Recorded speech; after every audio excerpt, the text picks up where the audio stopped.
Hello everyone, this is Kundan Kumar. Welcome to learning sessions. अगर आप भी सीआईबी एग्जाम की प्रिपरेशन कर रहे हो तो हमारे पास ईबीएम सब्जेक्ट का फुल कोर्स अवेलेबल है, जिसके अंदर हम आपको प्रोवाइड करवाते हैं क्वेश्चन वीडियोस जो कि हमारे हिंदी और इंग्लिश लैंग्वेज के मिक्स में अवेलेबल होते हैं। इसी के साथ हम आपको mock test, mega mock test भी प्रोवाइड करते हैं, जिनकी हेल्प से आप इजिली रिवीजन कर सकते हो।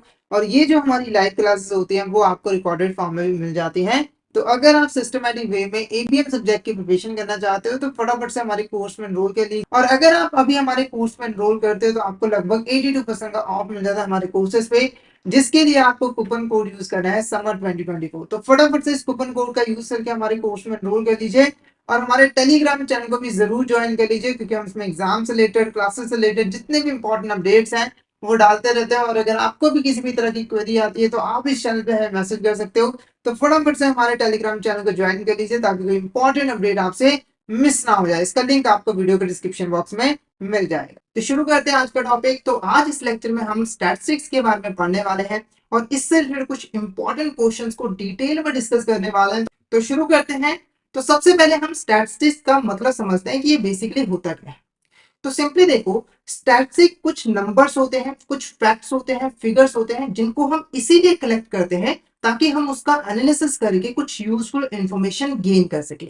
इसको ही हम एक एग्जांपल के हेल्प से समझते हैं। तो मान के चलो एक ए पर्सन है और यहाँ पर एक एक्स वाई जेड स्कूल है।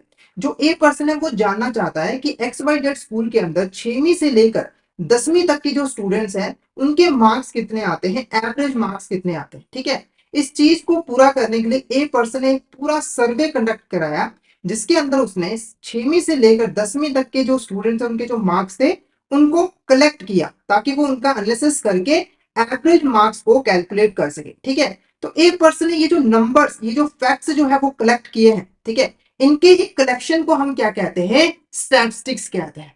क्लियर है आपको। अब क्वेश्चन उठता है कि क्या सभी नंबर, सभी डाटा स्टैटिस्टिक होते हैं? तो इसका आंसर है नो। जैसे एग्जांपल के लिए, कोई भी इंडिविजुअल फैक्ट या फिर इंडिविजुअल नंबर जो है स्टैटिस्टिक्स नहीं कहलाते। जैसे एग्जांपल के मान के चलो, एक पर्सन है राम, ठीक है, उसकी इनकम है 15,000 रुपए। तो ये एक नंबर है, एक डाटा है, एक फैक्ट है, पर ये इंडिविजुअल फैक्ट है, तो इसको हम स्टैटिस्टिक नहीं मानेंगे। स्टैटिस्टिक बनने की शर्त है कि जो फैक्ट्स होने चाहिए वो एग्रीगेट में होने चाहिए। इसके ऑपोजिट अगर ऐसा होता कि एक फैक्ट्री के अंदर 500 वर्कर्स काम करते हैं और उनकी जो एवरेज सैलरी है वो 15,000 है, तो ये एग्रीगेट फैक्ट है और ये हमारा क्या कहलाएगा, स्टैटिस्टिक कहलाएगा। दूसरा, किसी भी तरह का क्वालिटेटिव डाटा जिनको हम नंबर्स की फॉर्म में प्रेजेंट नहीं कर सकते, वो भी हमारा स्टैटिस्टिक नहीं होता है। जैसे एग्जांपल के मान के चलो, एक ए पर्सन है, बी पर्सन है, ठीक है। ए पर्सन जो है बी पर्सन से ज्यादा ऑनेस्ट है, यानी कि ईमानदार है, ठीक है। तो ये क्या है, डाटा है, फैक्ट है, पर इसको हम नंबर्स की फॉर्म में प्रेजेंट नहीं कर सकते, तो ये हमारा यहाँ पर स्टैटिस्टिक नहीं कहलाता है। तो दो इंपॉर्टेंट शर्तें कि डाटा एग्रीगेट में होना चाहिए, दूसरा उसको हम क्वांटिटेटिव टर्म्स में प्रेजेंट कर सकें। जब ये पूरी होंगी तब कोई भी डाटा या फिर नंबर हमारा स्टैटिस्टिक जो है वो कहलाएगा। तो यहाँ पर आपको स्टैटिस्टिक का जो मीनिंग है वो क्लियर हो गया होगा। अब इससे रिलेटेड जो क्वेश्चंस हैं उनको हम यहाँ पर डिस्कस जो है वो कर लेते हैं, और आपने फटाफट से यहाँ पर आंसर देना है, ताकि आपका कॉन्फिडेंस जो है वो इंक्रीज हो और आप अपने एग्जाम को पहले ही अटेम्प्ट में क्लियर कर ले। ठीक है। तो आज का जो हमारा यहाँ पर फर्स्ट क्वेश्चन है वो है, which definition best describe the meaning of statistic. तो अभी हमने स्टैटिस्टिक का मतलब समझा था, तो इसमें से कौन सी ऐसी डेफिनेशन है जो एक्यूरेटली स्टैटिस्टिक को डिफाइन कर रही है। पहला है, एक collection of individual data points. एक मतलब हमने इंडिविजुअल डाटा पॉइंट्स को कलेक्ट किया है, या फिर एक branch of mathematics focused on pattern, या फिर एक method of organizing information in table, या फिर the science of collecting, interpreting and drawing conclusion from the data. तो फटाफट से इसका आंसर बता दे, इसका आंसर क्या होगा, option A, option B, option C या फिर ऑप्शन डी।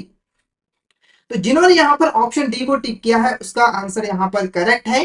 तो स्टैटिस्टिक्स एक साइंस होती है जिसके अंदर हम डाटा को कलेक्ट करते हैं, उसका एनालिसिस करते हैं, रिजल्ट फाइंड आउट करते हैं, ताकि कोई यूजफुल इंफॉर्मेशन को हम गेन कर सके। तो option D is a correct answer.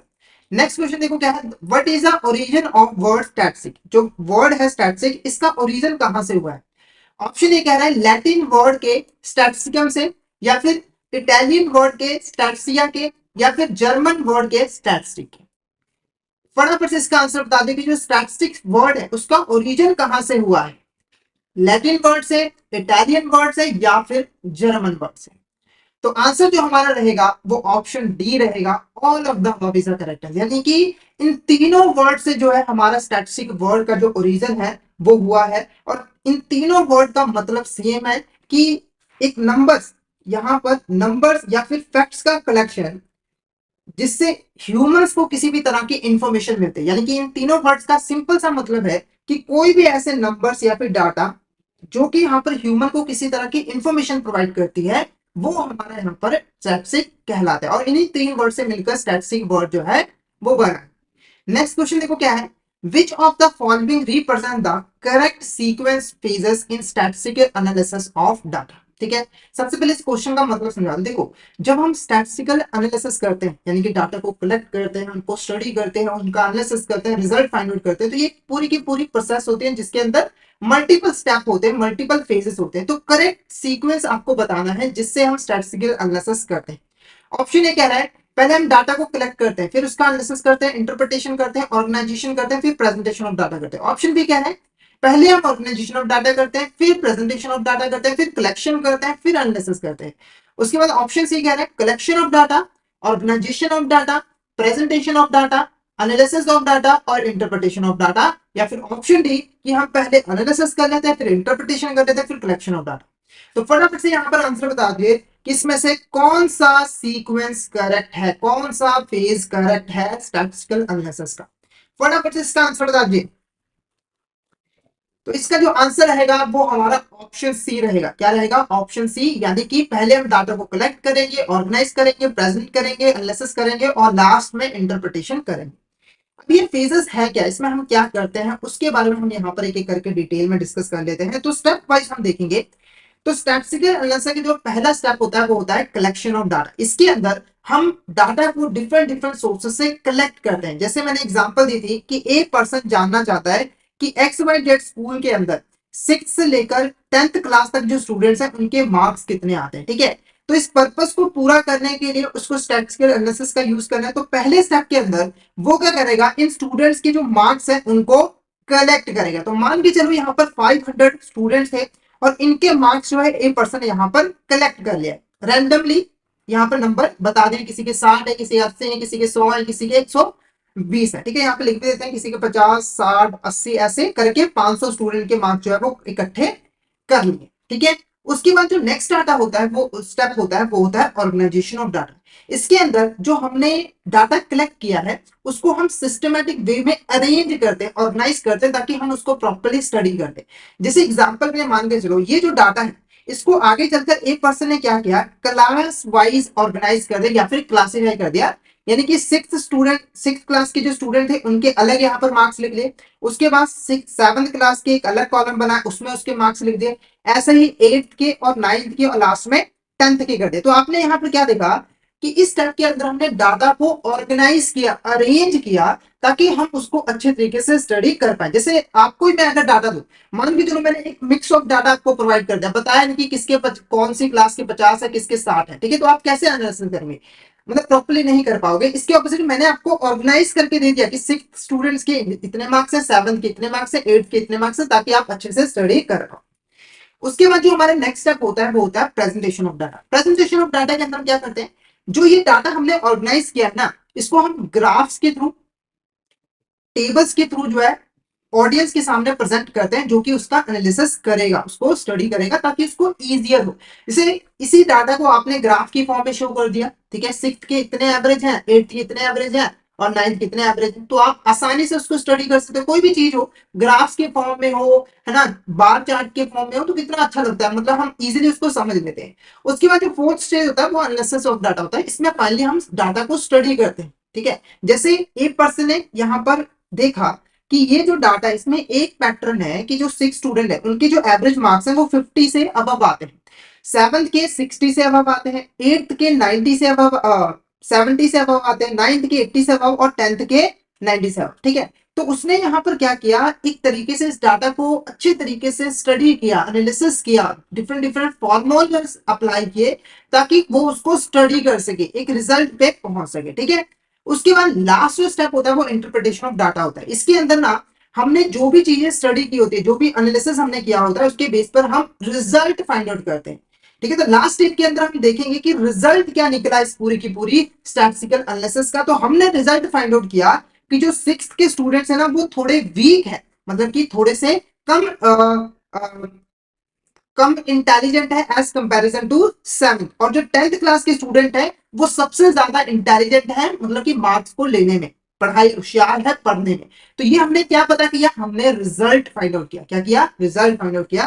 तो इस तरीके से हम जो है यहाँ पर स्टैटिस्टिकल एनालिसिस करते हैं। तो आई होप आपको ये जो स्टेजेस हैं वो अच्छे तरीके से क्लियर हो गए होंगे। तो हमने इसमें डिटेल में क्यों डिस्कशन की, क्योंकि इसके ऊपर कई सारी केस स्टडीज बनती हैं, कई सारे क्वेश्चन आते हैं, और अगर आपको ये स्टेजेस अच्छे से आते हैं तो आप क्वेश्चन को हल कर सकते हो। ठीक है, नेक्स्ट क्वेश्चन बात करते हैं, which phase of statistics involve gathering information from observation और सर्विस। यानी कि किस फेज के अंदर हम लोग डिफरेंट डिफरेंट सर्वेस के थ्रू, ऑब्जर्वेशन के थ्रू डाटा को कलेक्ट करते हैं, गैदर करते हैं। पहला कलेक्शन ऑफ डाटा, दूसरा क्लासिफिकेशन, तीसरा एनालिसिस ऑफ डाटा, या फिर चौथा इंटरप्रिटेशन ऑफ डाटा। तो फटाफट से इसका आंसर बता दिए, इसका आंसर क्या होगा। अभी मैंने आपको सभी फेजेस के बारे में डिटेल में समझाया है, तो फटाफट से इसका आंसर बता दीजिए कि कौन सा आंसर हमारा करेक्ट होगा। Option A collection of data, option B classification of data, option C analysis of data, या फिर option D interpretation of data. तो जो हमारा आंसर रहेगा वो रहेगा option A collection of data. Clear है। नेक्स्ट बात करते हैं, which of the following is most accurate definition of primary data. इसमें से कौन सी प्रॉपर डेफिनेशन है प्राइमरी डाटा की। तो क्वेश्चन को सॉल्व करने से पहले प्राइमरी डाटा होता क्या है उसका मतलब समझ लेते हैं। तो सिंपली देखो, जब हम डाटा को कलेक्ट करते हैं, ठीक है, तो हमारा मेथड क्या है डाटा को कलेक्ट करने का, उसके बेसिस पे हम डाटा को दो कैटेगरीज में डिवाइड कर सकते हैं। पहला होता है प्राइमरी डाटा और दूसरा होता है सेकेंडरी डाटा। प्राइमरी डाटा वो होता है जिसके अंदर जो रिसर्चर होता है, जो डाटा को कलेक्ट करता है, वो डायरेक्टली उनसे इंफॉर्मेशन को कलेक्ट करता है जिसके बारे में वो कुछ जानना चाहता है। इसको एक एग्जांपल के साथ समझाता हूं आपको। तो मान के चलो एक ए पर्सन है, ठीक है, वो जानना चाहता था कि एक्स वाई जेड स्कूल के अंदर छठी से लेकर 10वीं तक के जो स्टूडेंट्स हैं उनके मार्क्स कितने हैं। ठीक है, तो ए पर्सन ने यहाँ पर क्या किया, पर्सनली जाके सभी स्टूडेंट से मिला और उसके मार्क्स पूछे और मार्क्स को जो है वो कलेक्ट किया। अब इस तरीके से जो डाटा कलेक्ट किया गया है वो डाटा हमारा क्या कहलाता है, प्राइमरी डाटा कहलाता है। यानी कि जिससे हम, जिसके बारे में हम इंफॉर्मेशन लेना चाहते हैं, ठीक है, जब हम डायरेक्टली उससे जाके वो इंफॉर्मेशन लेते हैं तो वो हमारा प्राइमरी डाटा कहलाता है। दूसरा जो डाटा होता है वो होता है सेकेंडरी डाटा। सेकेंडरी डाटा क्या होता है, तो सिंपली देखो, जब हम किसी और के द्वारा कलेक्ट किए इंफॉर्मेशन को यूज करते हैं अपने स्टैटिस्टिकल एनालिसिस में, वो हमारा सेकेंडरी डाटा कहलाता है। जैसे एग्जांपल के लिए एक पर्सन जानना चाहता था कि 6वीं से लेकर 10th तक के जो स्टूडेंट्स हैं उनके मार्क्स कितने आए। ठीक है, तो जो स्कूल है, जो स्कूल एडमिनिस्ट्रेशन है, उसने पहले ही इनके मार्क्स को कलेक्ट किया होता और इनकी पूरी की पूरी एक रिपोर्ट बनाई हुई थी। तो एक पर्सन ने क्या किया, डायरेक्टली स्टूडेंट से मिलने की बजाय सीधे एडमिनिस्ट्रेशन के पास गया और ये रिपोर्ट कलेक्ट किया और इससे पता कर लिया कि जो स्टूडेंट्स हैं उनके एवरेज मार्क्स कितने आते हैं। तो इस तरीके से जो डाटा कलेक्ट किया गया है वो हमारा सेकेंडरी डाटा है, जब हम एग्जिस्टिंग सोर्सेस से पहले से ही कलेक्टेड किए डाटा को यूज करते हैं अपने स्टैटिस्टिकल एनालिसिस में। तो दोनों के बीच में जो डिफरेंस है वो आपको क्लियर हो गया होगा। अब जो हमारा क्वेश्चन था कि कौन सी स्टेटमेंट प्रॉपर्ली डिफाइन करती है प्राइमरी डाटा को, वो हम देख लेते हैं। तो पहला ऑप्शन कह रहा है, data collected directly from respondent for the first time. यानी कि ऐसा डाटा जो कि हमने डायरेक्टली उस पर्सन से कलेक्ट किया जिसके बारे में हम इंफॉर्मेशन जानना चाहते थे और पहली बार कलेक्ट किया है। तो ये जो स्टेटमेंट है ना, ये प्रॉपर्ली डिफाइन कर रही है। इसका मतलब एक और चीज आपको पता लग गया कि प्राइमरी डाटा जो है वो पहली बार कलेक्ट किया जाता है। उसके बाद सेकंड ऑप्शन भी देख लेते हैं। ये कह रहा है, data that has already been collected processed by someone else. यानी कि ऐसा डाटा जो कि पहले से ही कलेक्टेड है किसी और दूसरे पर्सन के द्वारा और हम उसको यूज कर रहे हैं। तो ये डेफिनेशन किसकी है, सेकेंडरी डाटा की। नेक्स्ट है, tailor to the specific needs of the research. यानी कि ये किसी स्पेसिफिक नीड्स के साथ जो है वो यहाँ पर रिलेटेड होता है, या फिर may be difficult to verify accuracy. तो इसमें से देखो, जो बेस्ट स्टेटमेंट डिफाइन करी वो फर्स्ट ही है हमारी। हालांकि जो सी है वो कुछ कुछ हमारी रिलेटेड है पर वो इतने अच्छे तरीके से डिफाइन नहीं करते। तो कंफ्यूजन नहीं होना है, आपने बेस्ट पूछा था, मोस्ट एक्यूरेट पूछा था, तो option A is the correct answer. Next question, which of these is a method of collecting primary data. इसमें से कौन सा हमारा मेथड है प्राइमरी डाटा को कलेक्ट करने का। Option A direct interview method, option B questionnaires, या फिर सेंसस एंड सैंपल सर्वे। तो पहले मैं आपको यहाँ पर आंसर बता दूं, इसका जो आंसर है वो ऑल ऑफ द अबव हमारा क्या है, करेक्ट आंसर है। तो ये सारे के सारे मेथड्स होते हैं प्राइमरी डाटा को कलेक्ट करने के लिए। तो एक एक करके इनके बारे में थोड़ी डिस्कशन कर लेते हैं कि मेथड काम कैसे करते हैं। तो डायरेक्ट इंटरव्यू मेथड के अंदर हम डायरेक्टली उस पर्सन के पास जाते हैं जिसके बारे में हम इंफॉर्मेशन कलेक्ट करना चाहते हैं और उसी से इंफॉर्मेशन लेते हैं। जैसे एग्जांपल के लिए ए पर्सन है, वो बी की इनकम को जानना चाहता है, ठीक है, या फिर मान के चलो बी विलेज है, उसके अंदर जो लोग हैं उनकी इनकम को जानना चाहता है। तो जो ए पर्सन है वो डायरेक्टली इस विलेज के जो लोग हैं उनसे मिलता है, उनकी इनकम पूछता है और उसको रिकॉर्ड करता है। तो ये जो मेथड है वो डायरेक्ट इंटरव्यू मेथड होता है। एक और एग्जांपल दूं, एक कंपनी है XYZ, वो उसने एक नया प्रोडक्ट लॉन्च किया, वो जानना चाहते हैं कि उसका प्रोडक्ट कैसा है। तो वो अपने कस्टमर से डायरेक्टली मिलती है, उनका इंटरव्यू करती है और अपने प्रोडक्ट के बारे में इंपॉर्टेंट इन्फॉर्मेशन लिखती है कि उनको प्रोडक्ट कैसा लगा है, उसका प्राइस कैसा है, क्या क्या उसमें खामियां, वो उससे। तो ये डायरेक्ट इंटरव्यू मेथड हो गया। क्वेश्चनर के अंदर में क्या होता है, हम डायरेक्टली इंटरव्यू नहीं करते हैं सामने वाले पर्सन को, बल्कि एक यहाँ पर क्वेश्चनर बना देते हैं जिसके अंदर डिफरेंट डिफरेंट हम क्वेश्चंस लिख देते हैं, जिसकी हेल्प से हम इंफॉर्मेशन कलेक्ट करते हैं। जैसे एग्जांपल के लिए XYZ लिमिटेड कंपनी ने यहाँ पर एक क्वेश्चनर बनाया जिसके अंदर उसने पूछा कि हमारा प्रोडक्ट कैसा लगा, उसका प्राइस कैसा है, उसकी क्या खामियां हैं, ठीक है। और ये क्वेश्चनर जो है बंटवा दिए लोगों में, अपने कस्टमर में, और बोला कि आप इसको फिल कर दो। तो कस्टमर ने बिल्कुल उन क्वेश्चनर्स को फिल कर दिया और वापस कंपनी को भेज दिया। अब ये जो मेथड, इसमें आप देखोगे कंपनी ने डायरेक्टली पर्सन को इंटरव्यू नहीं किया, उससे नहीं मिला, बल्कि क्वेश्चनर की हेल्प से उसने सारा डाटा इकट्ठा किया। तो ये क्वेश्चनर मेथड कहलाता है। उसके बाद नेक्स्ट क्या है, census and sample survey method. अब ये दो मेथड होते हैं, कैसे काम करते हैं मैं आपको बता दूं। सेंसस के अंदर हम सभी लोगों को कवर करते हैं। जैसे अगर मान के चलो ए पर्सन है, वो यहाँ पर जानना चाहता है कि विलेज में सभी लोगों की इनकम यहाँ पर कितनी है, एवरेज इनकम कितनी है। तो उसने क्या किया, विलेज के अंदर जितने भी लोग हैं सभी को कवर किया, उनकी इनकम का पता लगाया। तो ये मेथड होता है सैंपल मेथड, सेंसस मेथड, जिसके अंदर हम सभी फैक्ट्स को कलेक्ट जो है वो करते हैं। दूसरा होता है सैंपल, इसके अंदर क्या होता है कि हम सभी लोगों को कवर नहीं करते, बल्कि कुछ सैंपल कलेक्ट कर लेते हैं। जैसे हमने विलेज में से 10 ऐसे लोगों को चुना जो कि पूरे गांव के लोगों की जो इनकम है उसको रिप्रेजेंट करते थे। यानी कि मान के चलो एक गांव के अंदर 10 ग्रुप है लोगों के, ठीक है, और उनकी इनकम सेम है। तो हमने हर एक ग्रुप में से एक एक पर्सन को लिया और उसके बेस पर जान लिया कि एवरेज इनकम कितनी होगी। तो ये मेथड हमारा सैंपल सर्वे मेथड कहलाता है। तो इस सभी मेथड के थ्रू आप प्राइमरी डाटा को कलेक्ट कर सकते हो।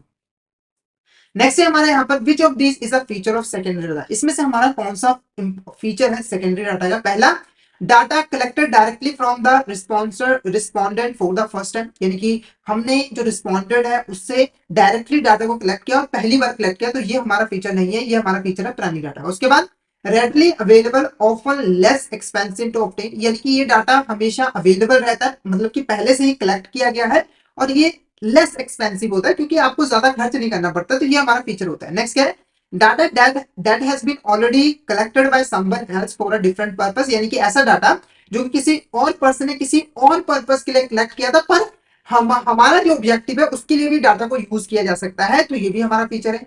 उसके बाद data that is obtained from existing sources like government records, published material, यानी कि कोई भी गवर्नमेंट ने कोई रिकॉर्ड यहाँ पर मेंटेन किया था, पब्लिश किया था कोई भी मटेरियल, उससे हमने कोई डाटा इकट्ठा किया। तो ये भी हमारा फीचर होता है। तो जो हमारा आंसर रहेगा वो रहेगा हमारा सेकेंड, थर्ड एंड फोर्थ, यानी कि फर्स्ट को छोड़कर बाकी ये तीनों इंपॉर्टेंट फीचर होते हैं हमारे सेकेंडरी डाटा के।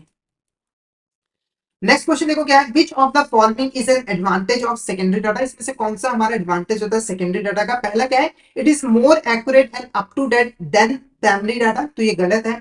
उसके बाद it can be tailored to specific needs of research, ये भी गलत है। क्यों गलत, मैं आपको बताऊं। देखो जब हम सेकेंडरी डाटा को यूज करते हैं ना, तो वो किसी और पर्पस के लिए कलेक्ट किया गया होता है।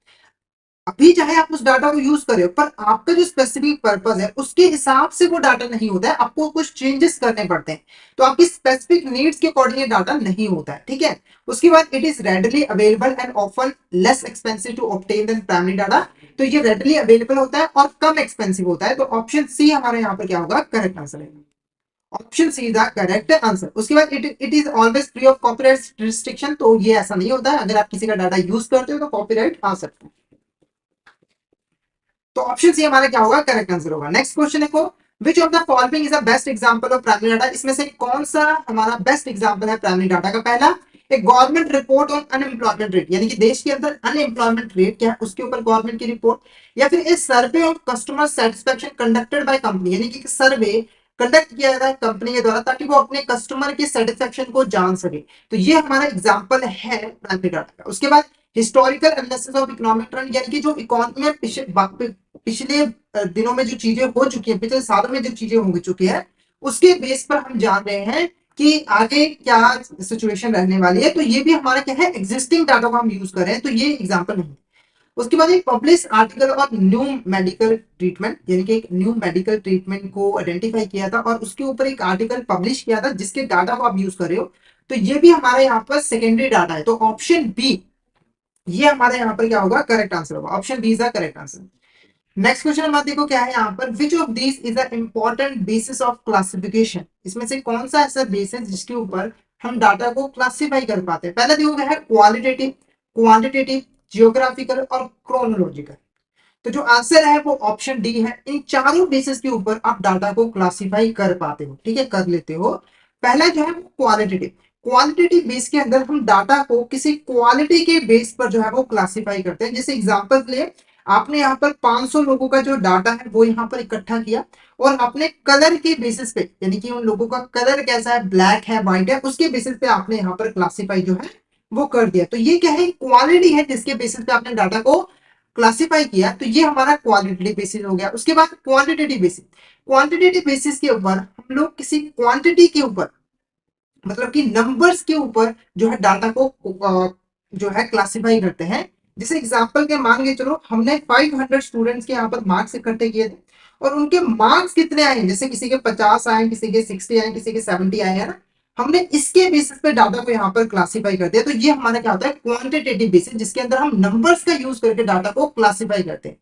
उसके बाद है ज्योग्राफिकल, ज्योग्राफिकल बेसिस के अंदर हम लोग लोकेशन, यानी कि हमारे जो रिस्पॉन्डेंट है उसकी लोकेशन क्या है, ज्योग्राफी क्या है, उसके बेसिस पे हम डाटा को जो है वो क्लासिफाई करते हैं। जैसे एग्जांपल के लिए आपने 500 लोगों का डाटा यहाँ पर इकट्ठा किया, जिसमें से जो हमारे यहाँ पर 100 लोग हैं वो पंजाब से बिलोंग करते हैं, 100 लोग हमारे दिल्ली से बिलोंग करते हैं, 100 लोग हरियाणा से बिलोंग करते हैं और बाकी ऐसे और स्टेट से बिलोंग करते हैं। तो हमने स्टेट वाइज जो है वो डाटा को क्लासिफाई किया, यानी कि ज्योग्राफी के बेसिस पे हमने डाटा को क्लासिफाई किया। उसके बाद जो फोर्थ है वो है क्रोनोलॉजिकल ऑर्डर। तो इसके अंदर जैसे जैसे कोई इवेंट अगर होता है तो उसका जो टाइम होता है उसके हिसाब से हम डाटा को क्लासिफाई करते हैं। जैसे एग्जांपल के लिए आपने 500 स्टूडेंट्स का यहाँ पर एक डाटा इकट्ठा किया, जिसमें से 100 स्टूडेंट्स ने जो स्कूल है उसको 2010 में जो है कंप्लीट किया, 100 स्टूडेंट्स ने यहाँ पर 2011 में किया, 2012 में किया, ठीक है, ऐसे ही 100 स्टूडेंट्स ने। तो आपने ये जो क्लासिफिकेशन किया है ऑन द बेसिस ऑफ जब इवेंट अकर हुआ था, टाइम क्या था उसका, उसके बेसिस पे, तो ये हमारा क्रोनोलॉजिकल कहलाता है। तो अगर मैं कंक्लूड कर दूं तो क्वालिटेटिव अंदर के क्वालिटेटिव बेसिस के अंदर आप लोग जो डाटा है उसके अंदर एक स्पेसिफिक क्वालिटी के हिसाब से हम डाटा को क्लासिफाई करते हैं। क्वांटिटी के अंदर हम नंबर्स का यूज करके, क्वांटिटेटिव चीजों का यूज करके क्लासिफाई करते हैं। इसके अंदर हम ज्योग्राफी के बेस पर, और इसके अंदर हम जैसे जैसे कोई इवेंट अकर होता है उसका टाइम क्या होता है उसके हिसाब से क्लासिफाई करते हैं। Next question, which of the following is a type of classification of data. ठीक है, तो ये जो चार थे वो हमने डिस्कस किए थे कि किस बेसिस पे हम क्लासिफिकेशन कर सकते हैं। अब बात करते हैं कि क्लासिफिकेशन हमारी कितने टाइप की होती है। तो यहाँ पर जो हमारा आंसर रहेगा वो ऑप्शन डी रहेगा, all of the above is the correct answer. ये जो क्वेश्चन था वो इसलिए मैं लेकर आया था ताकि ये तीनों की तीनों जो टाइप है ना क्लासिफिकेशन ऑफ डाटा, इसके बारे में आपको यहाँ पर समझा सकूं। तो क्लासिफिकेशन ऑफ डाटा तीन तरीकों से की जा सकती है। पहली वन वे क्लासिफिकेशन, दूसरा टू वे क्लासिफिकेशन, तीसरा मल्टी वे क्लासिफिकेशन। अब ये होते कैसे हैं, काम कैसे करते हैं, तो पहले बात करते हैं वन वे क्लासिफिकेशन की। जब हम किसी डाटा के अंदर, ठीक है, किसी नंबर के अंदर जो क्लासिफिकेशन है वो सिर्फ और सिर्फ एक कैरेक्टरिस्टिक या फिर फीचर के बेस पर क्लासिफिकेशन करते हैं, तो वो हमारा वन वे क्लासिफिकेशन कहलाता है। जैसे एग्जांपल के मान के चलो 500, ठीक है, 500 लोगों का आपने यहाँ पर डाटा इकट्ठा किया और उन लोगों को आपने सिर्फ और सिर्फ रिलीजन के बेसिस पे क्लासिफाई कर दिया, यानी कि उसमें से हिंदू कितने हैं उनको अलग कर दिया, मुस्लिम कितने हैं उनको अलग कर दिया, क्रिश्चियन कितने हैं उनको अलग कर दिया। तो आपने यहाँ पर देखा कि जो डाटा को हमने क्लासिफाई किया वो सिर्फ और सिर्फ एक फीचर, एक कैरेक्टरिस्टिक के बेसिस पे किया है, तो वो हमारा वन वे क्लासिफिकेशन कहलाता है। उसके बाद बात करते हैं two way classification. Two way classification के अंदर हम डाटा को दो कैरेक्टरिस्टिक्स की हेल्प से, दो फीचर के बेस पर जो है वो क्लासिफाई करते हैं। जैसे एग्जांपल के लिए आपने 500 लोगों का डाटा इकट्ठा किया और उसको आपने रिलीजन और एज के बेस पर क्लासिफाई किया। पहले कि उसका रिलीजन क्या है, उसके बाद एज क्या है उनकी, उसके बेसिस पे आपने जो डाटा को क्लासिफाई किया। तो आपने देखा कि इसके अंदर हमने डाटा के दो फीचर का यूज किया डाटा को क्लासिफाई करने के लिए, तो ये हमारा टू वे क्लासिफिकेशन कहलाता है। उसके बाद मल्टी वे क्लासिफिकेशन, अगर आपने डाटा को दो से ज्यादा फीचर का यूज करके, करेक्टरिस्टिक का यूज करके क्लासिफाई किया, तो वो मल्टी वे क्लासिफिकेशन कहलाता है। जैसे अगर आपने 500 लोगों का यहाँ पर डाटा इकट्ठा किया और उसको आपने रिलीजन, एज और लिटरेसी के बेस पर क्लासिफाई किया, है ना, तो वो हमारा मल्टी वे क्लासिफिकेशन कहलाएगा। तो इसमें आपने तीन फीचर का यूज किया कि उनका रिलीजन क्या है, उनकी एज क्या है और वो कितने पढ़े लिखे हैं। ठीक है, उसके बेस पे आपने डाटा को इकट्ठा किया। तो ये हमारा क्या है, यहाँ पर मल्टीवे क्लासिफिकेशन कहलाता है। तो इन तीन तरीके से आप क्लासिफिकेशन कर सकते हो। नेक्स्ट बात करते हैं, market comparison target smartphone users based on their age, gender, preferred social media platform, this comparison utilize. Question को समझो, एक कंपनी है, ठीक है, उसने एक मार्केटिंग कंपेरिजन रन किया जिसके अंदर वो स्मार्टफोन यूजर्स को टारगेट कर रही है, ठीक है, और उसके रिगार्डिंग जो भी डाटा है उसको उनकी एज, जेंडर और वो किस सोशल मीडिया प्लेटफॉर्म पे ज्यादा टाइम स्पेंड करते हैं, उसके बेसिस पे उसने अपने यूजर्स को जो है वो क्लासीफाई किया। तो ये कौन सा मेथड हुआ क्लासिफिकेशन का, one way classification, two way classification या फिर मल्टी वे क्लासिफिकेशन। तो पहली चीज आप देखो कि इसके अंदर तीन कैरेक्टरिस्टिक का यूज किया है, एज, जेंडर और प्रेफर सोशल मीडिया प्लेटफॉर्म। इसका मतलब ये हमारा क्या होगा, मल्टी वे क्लासिफिकेशन होगा। तो ऑप्शन सी हमारे यहाँ पर क्या होगा, करेक्ट आंसर है, मल्टी वे क्लासिफिकेशन है। नेक्स्ट क्या है, which of the following statement is false about the different types of classification. तो इसमें से कौन सी ऐसी स्टेटमेंट है जो कि हमारी जो टाइप ऑफ क्लासिफिकेशन के बारे में हमने पढ़ा है उसके लिए गलत है। पहला है, one way classification is simplest dealing with single variable. तो ये सिर्फ बहुत सिंपल मेथड है और ये सिर्फ सिंगल वेरिएबल के साथ डील करता है, करेक्टरिस्टिक के साथ डील करता है। तो ये स्टेटमेंट बिल्कुल करेक्ट है। Two way classification allows examination interaction between two variables, यानी कि टू वे क्लासिफिकेशन के अंदर हम टू वेरिएबल्स को कंसीडर करते हैं क्लासिफिकेशन करते वक्त। तो ये हमारा स्टेटमेंट बिल्कुल करेक्ट है। Multi way classification increasingly complex with more variables. जब हम दो से ज्यादा वेरिएबल का यूज करते हैं तो वो मल्टी वे क्लासिफिकेशन हो जाती है और काफी कॉम्प्लेक्स होती है। तो ये स्टेटमेंट भी करेक्ट है। नेक्स्ट क्या है, all classification must be involve at least to characteristics, यानी कि सभी क्लासिफिकेशन के अंदर हमें दो कैरेक्टरिस्टिक्स की जरूरत पड़ रही है डाटा को क्लासिफाई करने के लिए। तो ये जो स्टेटमेंट है वो गलत है, ये फॉल्स है। तो option D is a correct answer. हमारा ऑप्शन डी यहाँ पर क्या होगा, करेक्ट आंसर होगा, यानी कि इसमें से ये जो स्टेटमेंट है वो गलत है। नेक्स्ट क्वेश्चन देखो, what does it mean to interpret the result of statistical analysis, यानी कि जो स्टैटिस्टिकल एनालिसिस आपने किया उसको इंटरप्रिटेट करने का मतलब क्या है। पहला, convert data into table, data को टेबल्स में कन्वर्ट कर दो, या फिर अप्लाई मैथमेटिकल फॉर्मूलाज, या फिर draw conclusion based on findings, या फिर create visual presentation of data. तो ये जो हमारा लास्ट स्टेप था ना स्टैटिस्टिकल एनालिसिस का, उसके बारे में पूछ रहा है कि उसका मतलब क्या है। Option A, convert data into tables, apply mathematical formulas, draw conclusion based on findings, या फिर create visual representation of data. तो आंसर जो रहेगा वो ऑप्शन सी रहेगा। जिन्होंने ऑप्शन सी बताया है वो बिल्कुल करेक्ट है उसका आंसर। तो जब भी आप कोई फाइंडिंग करते हो उससे जो आप रिजल्ट कंक्लूड करते हो और उसको बताते हो दूसरे लोगों को, वो हमारा इंटरप्रिटेशन ऑफ डाटा जो है वो कहलाता है। जब आप डाटा को टेबल्स की फॉर्म में कन्वर्ट करते हो तो वो हमारा ऑर्गेनाइजिंग कहलाता है। जब आप विजुअल रिप्रेजेंटेशन करते हैं तो वो हमारा प्रेजेंटेशन कहलाता है। और जब आप अप्लाई मैथमेटिकल फॉर्मूला की बात करते हैं तो वो हमारा एनालिसिस कहलाता है, जब हम एग्जामिन कर रहे होते हैं डाटा को। क्लियर है।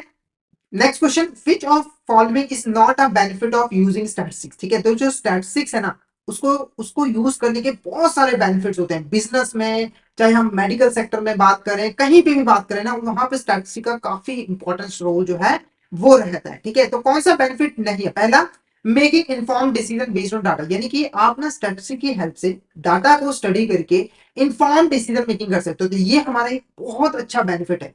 अगर किसी बिजनेसमैन को ये जानना हो कि जो वो प्रोडक्ट मार्केट में लॉन्च कर रहा है वो प्रॉफिटेबल होगा नहीं होगा, तो वो स्टैटिस्टिक का यूज कर सकता है, सर्वे कर सकता है और उससे जान सकता है कि उसका जो प्रोडक्ट है वो कितना सक्सेसफुल हो सकता है और इन्फॉर्म डिसीजन ले सकता है कि उसको प्रोडक्ट को लॉन्च करना चाहिए या फिर नहीं। उसके बाद identifying trend patterns in data, यानी कि जो डाटा हमारे पास है उसके बीच में रिलेशनशिप क्या है, उसका पैटर्न क्या है, ट्रेंड क्या रहने वाला है फ्यूचर में, उसके बारे में जान सकते हैं। तो ये भी हमारा बेनिफिट है। उसके बाद predicting future outcomes with certainty, यानी कि हम यहाँ पर फ्यूचर आउटकम्स को जो है वो प्रिडिक्ट कर सकते हैं। तो ये भी हमारे यहाँ पर क्या होगा, एक इंपॉर्टेंट बेनिफिट होगा। तो none of the above is the correct answer. ये सारे के सारे ही हमारे बेनिफिट होते हैं स्टैटिस्टिक को यूज करने के। तो नन ऑफ द अबव हमारा यहाँ पर क्या होगा, करेक्ट आंसर रहेगा। नेक्स्ट क्वेश्चन देखो यहाँ पर, which of the following is a function of statistic, इसमें से कौन सा हमारे यहाँ पर फंक्शन होता है स्टैटिस्टिक का। पहला है statistic present facts in definite form. तो ये एक इंपॉर्टेंट फंक्शन होता है। मैंने आपको बताया कि जो हमारे फैक्ट्स होते हैं या फिर जो नंबर्स होते हैं या फिर डाटा होते हैं, स्टैटिस्टिक की हेल्प से हम उसको एक अच्छे फॉर्मेट में, डिफिनाइट फॉर्मेट में प्रेजेंट कर सकते हैं। जैसे आपने एक साथ बहुत सारे मार्क्स यहाँ पर इकट्ठे किए, उसको आप टेबल की फॉर्म में क्लासिफिकेशन करके अच्छे तरीके से प्रेजेंट कर सकते हो। तो ये हमारा फंक्शन है। उसके बाद स्टैटिस्टिक सिंप्लीफाई कॉम्प्लेक्स डाटा, ये भी हमारा फंक्शन है। आपने 500 स्टूडेंट के डाटा मार्क्स को इकट्ठा किया, ऐसे आपने एक साथ उनको रख दिया, ये क्या है, काफी कॉम्प्लेक्स है, समझ ही नहीं पाओगे कि कौन से स्टूडेंट ने कौन सा मार्क्स कितने में से अटेंड किया है, उसका एवरेज क्या है। पर जब हम स्टैटिस्टिक का यूज करते हैं ना, तो हम इसको सिंप्लीफाई कर सकते हैं, इसको हम क्लासीफाई कर सकते हैं, इसको हम ग्राफिकल फॉर्म में प्रेजेंट कर सकते हैं, जिससे अंडरस्टैंडिंग इंक्रीज होते हैं। उसके बाद इसकी हेल्प से हम कंपैरिजन कर सकते हैं। तो ये भी एक इंपॉर्टेंट चीज है कि हम स्टैट्स की हेल्प से फैक्ट्स और फिगर्स के बीच में कंपैरिजन कर सकते हैं। यानी कि 2018 में जो प्रॉफिट था उसका 2019 के साथ में कंपैरिजन हम आसानी से कर सकते हैं। तो all of the above is the correct answer. तो ये सारे के सारे हमारे इंपॉर्टेंट फंक्शन होते हैं स्टैटिस्टिक्स के। Next question, which of the following is a limitation of statistic. अब इतने बेनिफिट फंक्शन को देख लिया, अब लिमिटेशन भी देख लो कि स्टैटिस्टिक को यूज करने के क्या क्या नुकसान हो सकते हैं और स्टैटिस्टिक क्या क्या चीजें नहीं कर सकता है। पहला, inability to study individual value. तो ये एक बहुत बड़ी लिमिटेशन है स्टैटिस्टिक की। जो स्टैटिस्टिक्स है वो सिर्फ और सिर्फ एग्रीगेट ऑफ फैक्ट्स को ही स्टडी करता है, वो किसी भी इंडिविजुअल आइटम या फिर फैक्ट को कंसीडर नहीं करता। यानी कि एक राम पर्सन की इनकम कितनी है, हो सकता है कि ये डाटा जरूरी हो, इंपॉर्टेंट हो, पर स्टैटिस्टिक्स के अंदर हम इसको कवर नहीं करते हैं, इसको स्टडी नहीं किया था। उसके बाद difficulty in handling quantity data. तो ये भी एक लिमिटेशन है कि जो स्टैटिस्टिक्स है वो क्वालिटेटिव डाटा को स्टडी नहीं करता, और ये एक इंपॉर्टेंट लिमिटेशन है। क्योंकि देखो, एक कंपनी के अंदर जो एम्प्लॉयज काम कर रहे हैं, ठीक है, उससे रिलेटेड जो क्वालिटेटिव डाटा की वो कितने हार्ड वर्किंग है, कितने ऑनेस्ट है, ईमानदार है, वो काफी ज्यादा इंपॉर्टेंट रखता है एक कंपनी के पॉइंट ऑफ व्यू से। पर स्टैटिस्टिक ये इन्फॉर्मेशन उनको प्रोवाइड नहीं कर पाता है। उसके बाद providing precise and definite answer. तो ये लिमिटेशन नहीं है, क्योंकि इसकी लिमिटेशन क्या है ना, कि जो स्टैटिस्टिक्स है वो प्रिसाइज आंसर हमें नहीं देता, वो सिर्फ और सिर्फ एक एवरेज दे देता है। मतलब कि आपको एग्जैक्ट आंसर मिलेगा ही नहीं। यानी कि अगर आपने 500 स्टूडेंट्स के मार्क्स को इकट्ठा किया, तो एक एग्जैक्ट आंसर आपको नहीं मिलेगा, बस आपको एवरेज मिल जाएगा कि एवरेजली स्टूडेंट के यहाँ पर मार्क्स कितने आ रहे हैं। तो ये एक्यूरेट, पूरा एक्यूरेट भी नहीं होगा, ठीक है, हो सकता है थोड़ी गलत भी शो कर दे, ठीक है। उसके बाद susceptibility to bias in data collection. तो स्टैटिस्टिक की ये भी एक लिमिटेशन है कि जब हम स्टैटिस्टिक का यूज करते हैं तो उसमें बायसनेस आ जाती है। जो डाटा को इकट्ठा कर रहा होता है, उसको प्रेजेंट कर रहा होता है, उसका एनालिसिस कर रहा होता है, वो उसकी जो बायसनेस है वो आ सकती है। यानी कि वो स्टैटिस्टिक का यूज गलत तरीके से भी कर सकता है। यानी कि रिजल्ट कुछ और स्टैटिस्टिक्स शो कर रहे हैं, पर उसने अपने बेनिफिट के लिए रिजल्ट कुछ और बता दिया। तो हमारा जो फर्स्ट, सेकेंड एंड फोर्थ, ये हमारा क्या है, करेक्ट है। ये तीन लिमिटेशन है। ये तीसरी हमारी लिमिटेशन, ये गलत स्टेटमेंट है, क्योंकि ये प्रिसाइज आंसर नहीं देता है, ये सिर्फ एवरेज में आंसर देता है। नेक्स्ट बात करते हैं, which of the following best defines a population in research. यानी कि जब हम रिसर्च कर रहे होते हैं, जब हम स्टैटिस्टिकल एनालिसिस कर रहे होते हैं, तो इसमें से कौन सी स्टेटमेंट पॉपुलेशन को प्रॉपर्ली डिफाइन करते हैं। तो सबसे पहले पॉपुलेशन का मतलब समझो कि पॉपुलेशन बेसिकली होता क्या है, ठीक है। तो यहाँ पर देखो, जब भी हम रिसर्च कर रहे हैं तो वहां पर हम पॉपुलेशन वर्ड, ठीक है, और सैंपल, ये दो वर्ड्स का काफी यूज करते हैं और इनका काफी इंपॉर्टेंस होता है हमारे रिसर्च के अंदर। अब ये होते क्या है, तो इसको एक एग्जांपल के साथ यहाँ पर मैं आपको समझाऊंगा। तो मान के चलो एक ए पर्सन है, ठीक है, वो जानना चाहता है एक्स वाई जेड स्कूल के अंदर छठी से लेकर 10th तक के जो स्टूडेंट्स हैं उनके मार्क्स कितने आते हैं, ठीक है, ये जानना चाहता है, ठीक है। तो मान के चलो ये जो छठी से लेकर 10th तक जो स्टूडेंट्स हैं उनकी गिनती कितनी है, 500, ठीक है। तो जो एक पर्सन है उसने क्या किया, एक मेथड के अंदर जो ये पूरे के पूरे 500 स्टूडेंट्स हैं, इनके मार्क्स को जो है यहाँ पर कलेक्ट किया। यानी कि जब वो रिसर्च कर रहा था, तो उसने जिसके बारे में इंफॉर्मेशन उसे कलेक्ट करनी, उसके अंदर सभी फैक्ट्स को, सभी इंडिविजुअल्स को उन्होंने कंसीडर किया और उनसे इंफॉर्मेशन को गेन किया। तो ये जो डाटा है, ये जो टोटल गिनती है ना, आप देखोगे यहाँ पर एग्रीगेट है, ये हमारा क्या कहलाता है, पॉपुलेशन।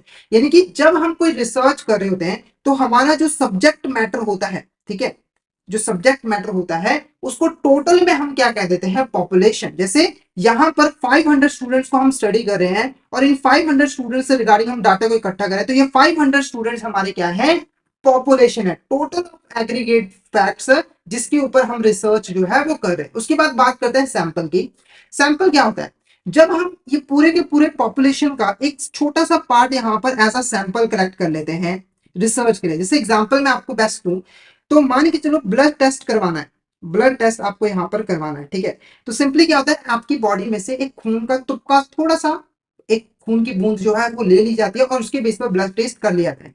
तो देखो पूरी बॉडी के अंदर जो खून है, आपका जो टोटल खून है वो हुआ पॉपुलेशन। रिसर्च के पर्पस है, रिसर्च क्या है कि हमें आपकी ब्लड टेस्ट करना है, ठीक है। तो पूरा का पूरा जो ब्लड बॉडी में है वो क्या है, पॉपुलेशन है। और ये जो बूंद हमने कलेक्ट की है टेस्ट करने के लिए, छोटा सा पार्ट, ये हमारा क्या कहलाता है, सैंपल कहलाता है, ठीक है। तो जब हम रिसर्च करते हैं तो हमारे पास दो ऑप्शन है कि हम एक पूरे के पूरे जो टोटल हमारी पॉपुलेशन है उसकी हम स्टडी करें, उनके उससे डाटा कलेक्ट करें, या फिर उस पूरे के पूरे पॉपुलेशन का एक छोटा सा पार्ट एज अ सैंपल उठा लें और इस सैंपल को स्टडी करें और उसके बेस पर हम पूरे के पूरे जो पॉपुलेशन है उसके बारे में रिजल्ट जो है वो फाइंड आउट कर ले, ठीक है। तो पॉपुलेशन के बारे में, सैंपल के बारे में आई होप आपको यहां तक क्लियर हो गया होगा। अब इसमें से कौन से स्टेटमेंट जो है वो पॉपुलेशन को डिफाइन करते हैं, तो मीनिंग अगर क्लियर हो गया हो तो आप आसानी से इसका आंसर कर सकते हैं।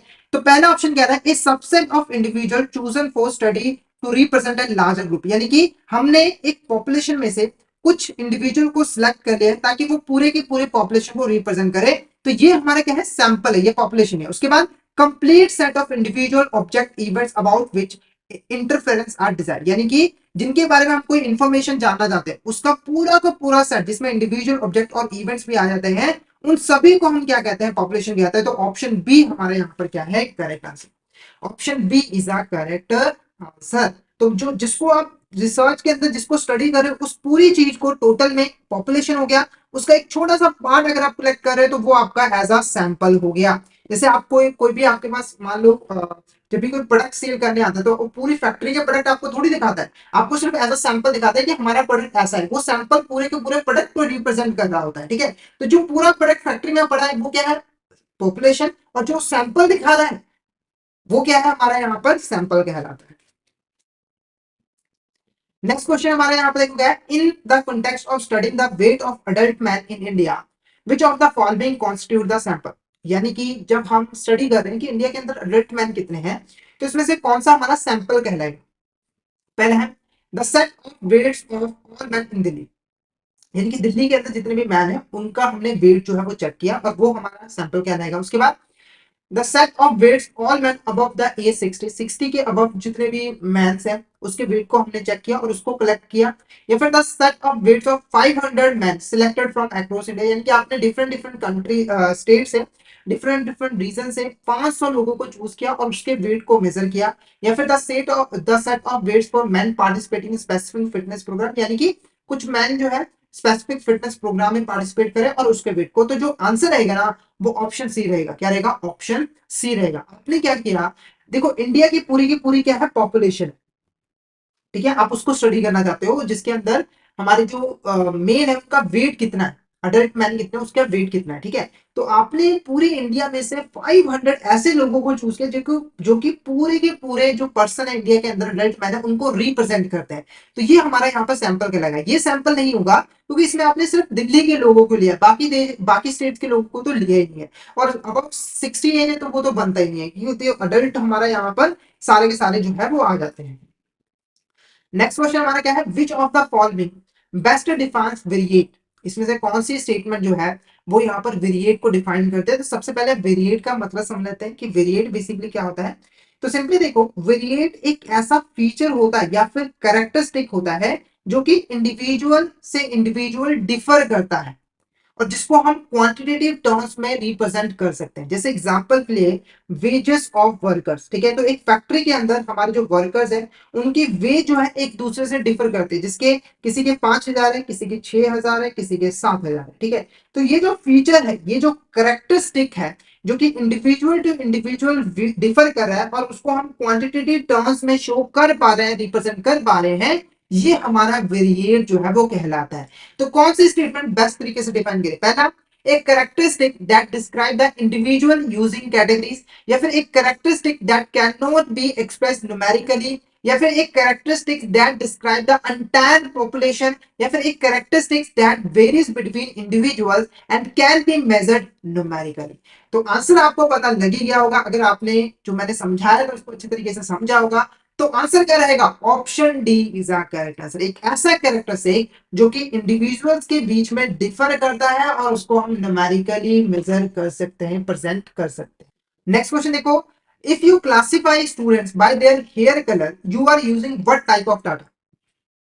अगर आप यहाँ पर एक स्टूडेंट्स है, ठीक है, उनके हेयर हेयर कलर के बेसिस पे आप उसको क्लासिफाई कर रहे हो, तो आप किस टाइप का डाटा यूज कर रहे हो? पहला डिस्क्रीट वेरिएट, दूसरा कंटिन्यूस वेरिएट, या फिर एट्रीब्यूट, या फिर नॉमिनल डाटा। तो जो आंसर रहेगा वो हमारा ऑप्शन सी रहेगा, attribute is the correct answer. Attribute क्या होता है? तो एक ऐसा फीचर, एक ऐसा कैरेक्टरिस्टिक जो कि इंडिविजुअल के बीच में डिफर करता है, इंडिविजुअल टू इंडिविजुअल डिफर करता है, पर हम उसको जो है न्यूमेरिकली प्रेजेंट नहीं कर सकते। जैसे यहाँ पर आप एग्जांपल देखोगे तो जो स्टूडेंट्स के हेयर कलर है, किसी के काले हैं, किसी के भूरे हैं, वो इंडिविजुअल टू इंडिविजुअल डिफर कर रहा है, एक इंपॉर्टेंट फीचर हो गया, कैरेक्टरिस्टिक हो गया, पर हम इसको न्यूमेरिकली प्रेजेंट नहीं कर सकते हैं, तो ये हमारा एट्रीब्यूट जो है वो कहलाएगा।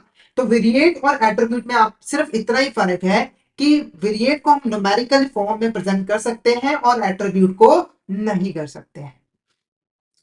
नेक्स्ट क्वेश्चन यहाँ पर, what is difference between descriptive statistics and inferential statistics? ठीक है, तो ये हमारी एक तरह से स्टैटिस्टिक की नेचर हो गई है। तो डिफरेंस क्या होगा, मीनिंग समझ लो, डिफरेंस अपने आप क्लियर हो जाएगा। तो जो डिस्क्रिप्टिव स्टैटिस्टिक्स होता है ना, ये डाटा को डिस्क्राइब करता है कि उसके फीचर क्या है, उसके पैटर्न क्या है। और जो इन्फरेंशियल स्टैटिस्टिक्स होता है वो यहाँ पर कंक्लूजन निकालता है, रिजल्ट्स यहाँ पर फाइंड आउट करता है। सिंपल कहने का मतलब है कि जब हम डाटा एनालिसिस के फेजेस को दो पार्ट्स में डिवाइड करते हैं, पहला डाटा को डिस्क्राइब करना कि डाटा किस तरह का है, क्या पैटर्न है, क्या रिलेशनशिप है, और दूसरा जिसमें हम रिजल्ट फाइंड आउट करते हैं। तो डिस्क्रिप्टिव डाटा हमारा हो गया डाटा को डिस्क्राइब करने वाला, और हमारे यहाँ पर जो इन्फ्रेंशियल है वो क्या है, हमारा यहाँ पर रिजल्ट को फाइंड आउट करने वाला। तो मेनली हमारा डाटा कलेक्शन से लेकर प्रेजेंटेशन तक डिस्क्रिप्टिव स्टैटिस्टिक्स में आ जाता है, और एनालिसिस और इंटरप्रिटेशन हमारा इन्फ्रेंशियल स्टैटिस्टिक्स के अंदर आ जाता है। तो कौन सी स्टेटमेंट यहाँ पर करेक्ट रहेगी? पहला ऑप्शन क्या रहा है, descriptive statistic describe data. Descriptive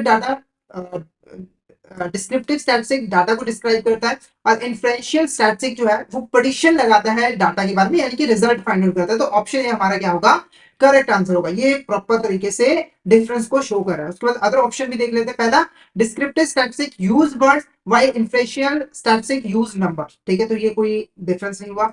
descriptive statistic are simpler while inferential statistic more complex, तो ये भी सही नहीं है। उसके बाद there is no difference between two, उनके बीच में कोई डिफरेंस नहीं है। तो जो एग्जैक्ट डिफरेंस यहाँ पर बता रहा है, तो ऑप्शन ए हमारा यहाँ पर क्या है, करेक्ट आंसर है। तो कभी भी आपको अगर थोड़ी सी कंफ्यूजन हो कि इसमें से ऑप्शन ए भी ठीक है, बी भी ठीक है, तो जो बेस्ट तरीके से ठीक लग रहा है आपको, जो बेस्ट डिफाइन कर रहा है, उस ऑप्शन को आपको चूज कर लेना है।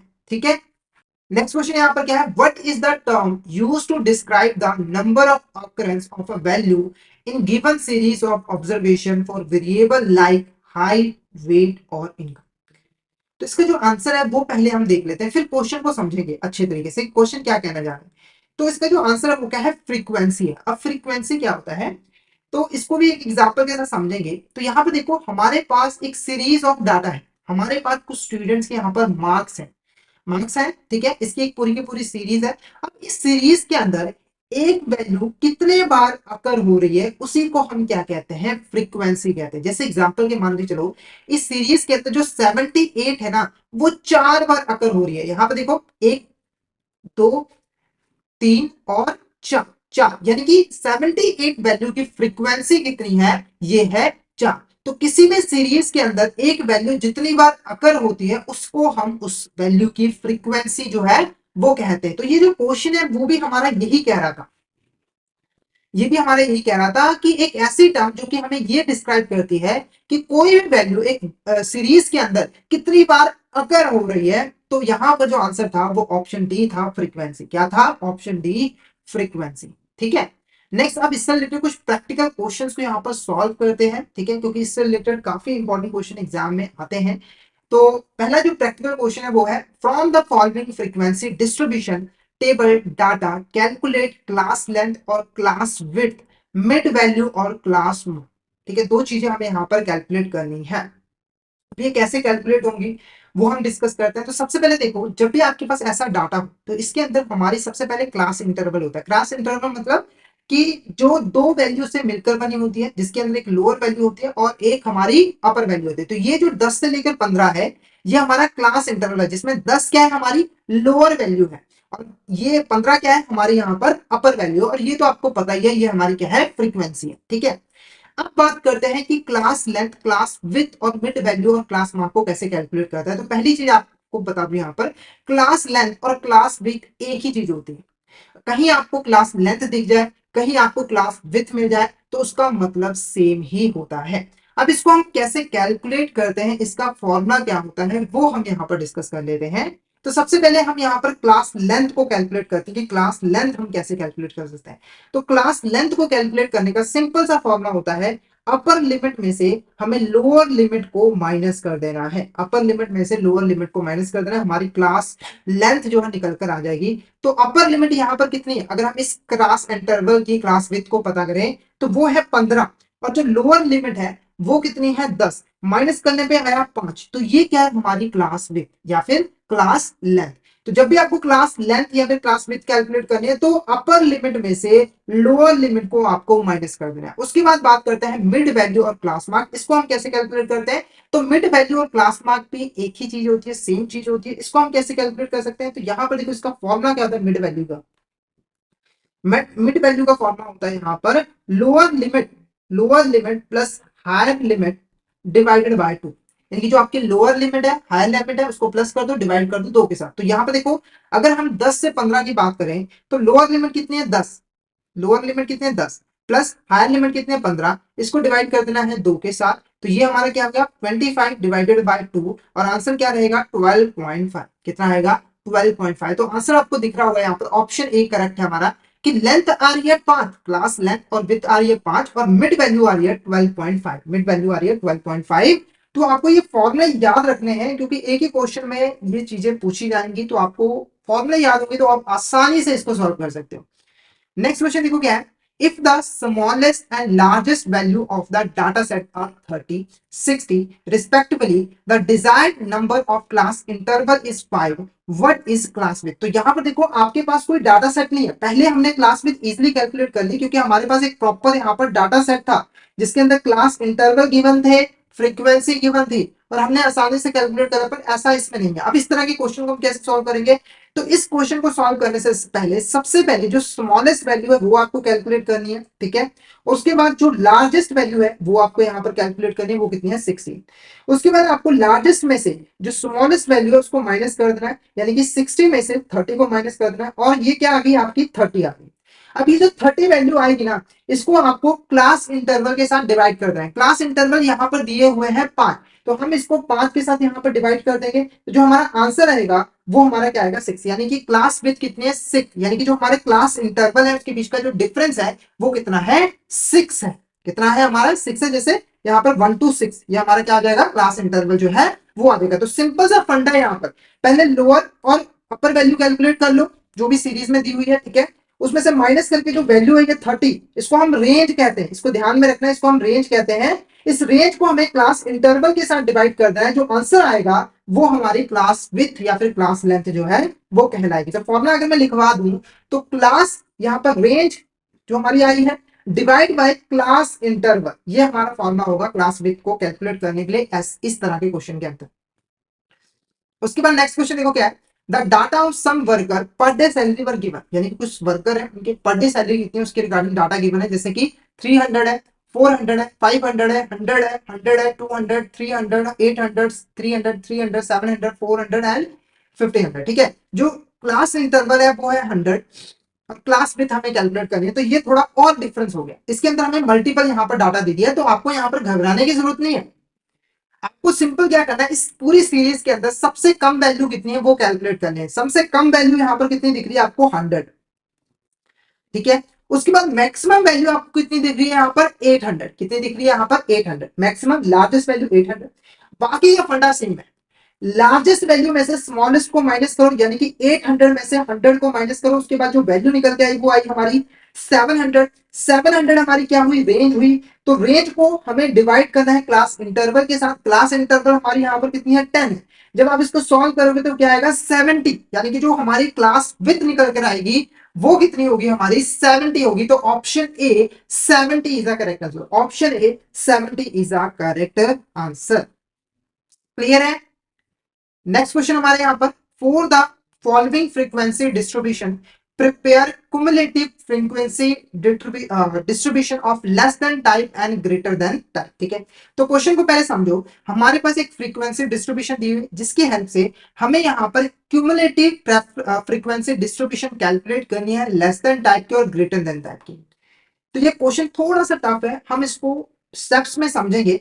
तो सबसे पहले आपको समझना है कि क्युमुलेटिव फ्रीक्वेंसी डिस्ट्रीब्यूशन क्या होती है। तो सिंपली देखो, ये जो आपको फ्रीक्वेंसी यहाँ पर दिख रही है 5, 11, 14, 17, 9 एंड 4, इसका जब हम टोटल कर देते हैं, इसका जब हम यहाँ पर टोटल कर देते हैं तो ये हमारा कहलाता है क्युमुलेटिव फ्रीक्वेंसी। ठीक है, अब इसको कैलकुलेट कैसे करते हैं, तो सिंपली देखो, पहले हमारे यहाँ पर 5 है। ठीक है, आगे आगे जैसे जैसे क्युमुलेटिव आता रहता है उसको हमें प्लस करते रहना है। जो फ्रीक्वेंसी जैसे 5 है, फर्स्ट है में तो 5 लिख लेना है, उसके बाद 11 को हमें इसमें प्लस करना है, 11 को प्लस करना है, उसके बाद हमें 14 को प्लस करना है, यहाँ पर 14 को प्लस करना है, और उसके बाद हमें 17 को प्लस करना है, और यहाँ पर हमारा 9 plus and 4 plus.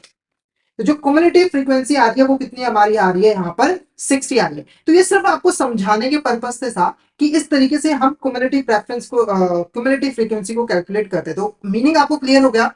Cumulative frequency का मतलब कि टोटल जो फ्रीक्वेंसी है वो। ठीक है, अब बात करते हैं, क्वेश्चन में बोला गया है कि लेस देन टाइप और हमें ग्रेटर देन टाइप को कैलकुलेट करना है। तो इसे हम कैसे कैलकुलेट करते हैं, तो जब हम लेस देन कैलकुलेट कर रहे होते हैं तो हम यहाँ पर यहां से शुरू करते हैं, ऊपर से शुरू करते हैं, यानी कि पहले हमारा क्या है यहाँ पर 5।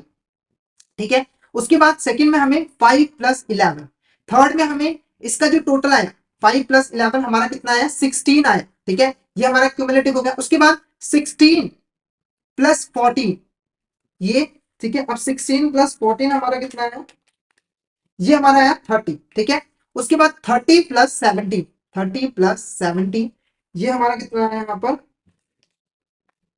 47। ठीक है, उसके बाद 47 प्लस 9 ये कितना है 56। उसके बाद 56 प्लस 4। ठीक है, तो ये हमारा कितना है 60। तो आप देखोगे कि जो टोटल फ्रीक्वेंसी आ रही है, क्युमुलेटिव फ्रीक्वेंसी आई है वो 60 है, जो हमने ऑलरेडी ऊपर यहाँ पर कैलकुलेट कर ली। पर तरीका जो सही है वो इस तरीके का है। ठीक है, अगर हम इसकी जो क्युमुलेटिव फ्रीक्वेंसी देखें तो वो 5 है। सेकंड की अगर हम देखें 70 से लेकर 75 तक तो इसकी कितनी है 60। क्युमुलेटिव फ्रीक्वेंसी की यहाँ पर बात कर रहा हूँ, सिंपल फ्रीक्वेंसी तो दी हुई है, टोटल फ्रीक्वेंसी बता रहा हूँ। और 75 से लेकर 80 तक की जो क्युमुलेटिव फ्रीक्वेंसी है वो कितनी है 30, और 80 से लेकर 85 तक की जो क्युमुलेटिव फ्रीक्वेंसी है वो 47 है, और लास्ट में 90 से लेकर 97 तक की जो क्युमुलेटिव फ्रीक्वेंसी है वो हमारी 60 आ जाती है। क्लियर है आपको। ये हमारी क्या थी, लेस देन टाइप। ये हमारी यहाँ पर क्या थी, लेस देन टाइप। अब बात करते हैं ग्रेटर देन कैसे कैलकुलेट करना है। तो ग्रेटर देन के अंदर जो गिनती है वो हमें पीछे से स्टार्ट करनी है, यानी कि सबसे पहले हमारा 4 आएगा, उसके बाद 4 प्लस 9 आएगा, उसके बाद इसका जो टोटल आया 4 प्लस 9 ये हमारा कितना आ जाएगा 13 आ जाएगा। उसके बाद 13 प्लस 17 ये हमारा कितना है 13 प्लस 17 ये आया हमारा 30 का। ठीक है, उसके बाद 30 प्लस 14, 30 प्लस 14 तो ये हमारा कितना आ गया यहाँ पर 44। ठीक है, उसके बाद 44 प्लस 11 तो ये कितना आया हमारा यहाँ पर 55। उसके बाद 55 प्लस यहाँ पर 5 ये कितना आया हमारा 60। तो जो क्युमुलेटिव फ्रीक्वेंसी है, चाहे आप ग्रेटर देन कैलकुलेट करो लेस देन कैलकुलेट करो, वो 60 आ रही है टोटल। ठीक है, पर तो कैलकुलेट करने का जो तरीका है वो अलग है। अगर लेस देन पूछा गया है तो आपको ऊपर से स्टार्ट करना है 5, उसके बाद 5 प्लस 11 जो टोटल आया, और अगर ग्रेटर देन पूछे तो आपको पीछे से गिनती स्टार्ट करनी है 4, 4 प्लस 9 और उसके बाद 13 प्लस 17। इस तरीके से आपको यहाँ पर कैलकुलेट करना है। तो आई होप आपको यहाँ पर जो क्युमुलेटिव फ्रीक्वेंसी का जो कॉन्सेप्ट है वो क्लियर हो गया होगा, इसको कैसे कैलकुलेट करते हैं वो क्लियर हो गया होगा। बढ़ते हैं नेक्स्ट क्वेश्चन की ओर। नेक्स्ट क्वेश्चन थोड़ा और यहाँ पर डिफिकल्ट होने वाला है, तो कंफ्यूज आपको बिल्कुल भी नहीं होना है। ठीक है, मैं आपको स्टेप बाय स्टेप यहाँ पर क्वेश्चन को समझाऊंगा ताकि आप आसानी से जल्दी जल्दी इन क्वेश्चन को समझ पाओ। तो क्वेश्चन हमारा क्या है, following the marks of 50 student, ये 50 स्टूडेंट के मार्क्स हैं, हमें यहाँ पर क्युमुलेटिव फ्रीक्वेंसी डिस्ट्रीब्यूशन को यहाँ पर कैलकुलेट जो है वो करना है। ठीक है, वो हम यहाँ पर कैसे कैलकुलेट करेंगे, तो हमारे जो स्टूडेंट्स है यहाँ पर वो 60 है, 15 है, ये स्टूडेंट्स हमारे 60। अब ये जो फ्रीक्वेंसी है वो सेम है, आप लगभग देखोगे अगर हम ऊपर वाले से कंपैरिजन करें, 65 से लेकर 70 तक 5 थे, ठीक है, ऐसे ही 70 से लेकर 75 तक 11 थे, और इसका हम टोटल करेंगे तो 60 आएगा, क्युमुलेटिव फ्रीक्वेंसी की बात कर रहा हूँ। ठीक है, तो ये हमारा सेम है, तो इसको हमें ज्यादा छेड़ने की जरूरत नहीं है। ठीक है, अब हमें यहाँ पर क्या कैलकुलेट करना है, सबसे पहले हमें cumulative frequency distribution both type की कैलकुलेट करनी है, उसके बाद हमें रिलेटिव फ्रीक्वेंसी भी कैलकुलेट करनी है। मतलब कि पिछले क्वेश्चन से जो डिफरेंस है वो ये है कि हमें एक चीज और कैलकुलेट करनी है, रिलेटिव फ्रीक्वेंसी। तो जो हमारी क्युमुलेटिव फ्रीक्वेंसी डिस्ट्रीब्यूशन है, लेस देन और ग्रेटर देन, वो ऑलरेडी मैंने आपको अच्छे से समझा दिया है, और ये यहाँ पर कैलकुलेट मैंने ऑलरेडी की हुई है, तो ये हम दोबारा से डिस्कस नहीं करेंगे क्योंकि इससे टाइम भी वेस्ट होगा। अगर आपको कॉन्सेप्ट क्लियर हो गया तो आप आसानी से कर सकते हो। हम सिर्फ यहाँ पर रिलेटिव फ्रीक्वेंसी को कैलकुलेट करेंगे, जो कि एक नया टॉपिक है। रिलेटिव फ्रीक्वेंसी होती क्या है और इसे कैसे कैलकुलेट करते हैं वो हम पहले डिस्कस कर लेते हैं। तो रिलेटिव फ्रीक्वेंसी को कैलकुलेट करने का फॉर्मूला है, जिस क्रॉस इंटरवल का हम रिलेटिव फ्रीक्वेंसी कैलकुलेट करना चाहते हैं, जैसे अगर हम 65 से 70 का कैलकुलेट करना चाहते हैं, तो उसकी जो फ्रीक्वेंसी है उसको हमें टोटल फ्रीक्वेंसी के साथ जो है वो डिवाइड कर देना है। जैसे अगर हम 65 से लेकर 70 तक की बात करें तो इसकी फ्रीक्वेंसी कितनी है, 5, उसे हमें डिवाइड कर देना है टोटल फ्रीक्वेंसी के साथ, वो कितनी है हमारी यहाँ पर 60, और इसको जब हम डिवाइड करेंगे तो 5 डिवाइडेड बाय 60, तो ये कितना आ जाएगा हमारा 0.083। ये क्या है हमारा, ये हमारा रिलेटिव फ्रीक्वेंसी निकल कर आया है। और इससे हमें पता क्या लगता है, तो सिंपल पता ये लगता है कि जिस क्लास इंटरवल की हम frequency relevancy relative frequency calculate करने चाहते हैं, उसकी टोटल फ्रीक्वेंसी में कितना हिस्सा है। तो ये हमारा क्या है, यहाँ पर 60 है, ठीक है, उसमें 5 हमारी क्या है, इस क्रॉस इंटरवल की फ्रीक्वेंसी है, तो टोटल फ्रीक्वेंसी में इसका कितना हिस्सा है उसको हम कैलकुलेट करते हैं रिलेटिव फ्रीक्वेंसी के थ्रू। फॉर्मूला मैंने आपको बता दिया, जिस क्लास इंटरवल की आप फ्रीक्वेंसी कैलकुलेट करना चाहते हैं उसकी फ्रीक्वेंसी को टोटल फ्रीक्वेंसी के साथ डिवाइड कर दो, और वो आपका रिलेटिव फ्रीक्वेंसी निकल कर आ जाएगा। उसके बाद अगर आप रिलेटिव फ्रीक्वेंसी को परसेंटेज में कैलकुलेट करना चाहते हो, तो आपको सिंपली इस फॉर्मूले का थोड़ा सा मॉडिफाई करना है, frequency divided by total frequency into 100। तो अगर मैं इसको यहाँ पर कैलकुलेट करूँ, 100 के साथ मल्टीप्लाई कर दूं, तो ये हमारा 8.33% जो है वो निकल कर आ जाएगा। तो परसेंटेज में भी आप कैलकुलेट कर सकते हो, बस आपको 100 के साथ जो है उसको मल्टीप्लाई कर देना है। ठीक है, अब रिलेटिव फ्रीक्वेंसी कैसे कैलकुलेट है वो मैंने आपको बता दिया है, फटाफट से यहाँ पर कैलकुलेट कर लेते हैं। ठीक है, बिना समय गवाए।